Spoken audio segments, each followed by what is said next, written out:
জনাব সোহরাব হাসান, যে আলোচনায় আমরা ছিলাম, নরেন্দ্র মোদী এবং ডক্টর ইউনূসের যে দ্বিপাক্ষিক বৈঠক অনুষ্ঠিত হলো, সম্পর্কের শীতলতা কাটার কোনো সম্ভাবনা তৈরি হলো কি? না, সম্পর্কের শীতলতা তো এক পক্ষের চেষ্টায় কাটে না, দুই পক্ষকেই সচেষ্ট থাকতে হবে।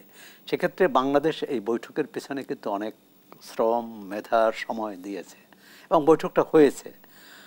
বৈঠক সফল হয়েছে কি হয়নি সেটি পরে কিন্তু বৈঠকটা যে প্রশ্নটি রাখতে চাই, বৈঠক হয়েছে একটি, কিন্তু দুদেশের বক্তব্য দুরকম কেন?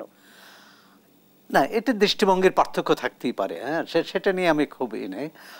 বাংলাদেশের পক্ষ থেকে যেসব প্রশ্ন তোলা হয়েছে, আবার ভারতের পক্ষ থেকে অনেকগুলো প্রশ্ন তোলা হয়েছে।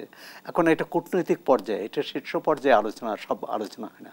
কূটনৈতিক পর্যায়ে পররাষ্ট্রমন্ত্রী বা পররাষ্ট্র উপদেষ্টা পর্যায়ে, সচিব পর্যায়ে, এমনকি দুই দেশেই তো হাইকমিশনার আছেন, তারা আলোচনা করে এই সব সমস্যা যেমন একসঙ্গে সমাধান করা যাবে না, আবার একটা যদি সমাধান না হয় তাহলে তো সমস্যাগুলো বকেয়াই থেকে যাবে এবং একটা বিপদে পড়তে যাচ্ছে।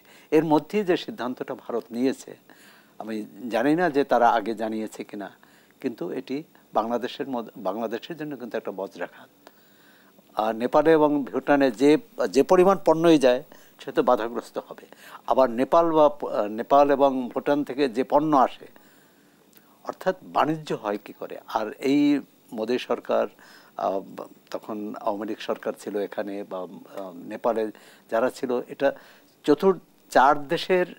চার দেশের পণ্য বিনিময়ে তো আলাদা চুক্তি আছে, যে তারা উপ আঞ্চলিক জোটের মধ্য দিয়ে জোটের ভিতরে নৌ, বিমান, ট্রেন এবং সড়ক, এই যোগাযোগ তারা এই যোগাযোগের জন্য, মানে এক দেশের পরিবহন অন্য দেশে যেতে পারবে। এখন তো ট্রান্সশিপমেন্ট, অর্থাৎ আমাদের পণ্য সীমান্ত পর্যন্ত আমাদের পরিবহনে যায়, এরপর ভারতীয় পরিবহন নেপালে নিয়ে যায়। কিন্তু চুক্তিতে যেটা ছিল যে বাংলাদেশের পণ্য বাংলাদেশের পরিবহনে নেপাল যেতে পারবে, ভারত সেই অনুমতি দেবে। আবার একইভাবে ভারতের প্রয়োজন হলে বাংলাদেশের ভিতর দিয়ে তাদের পরিবহনেই পণ্য যাবে।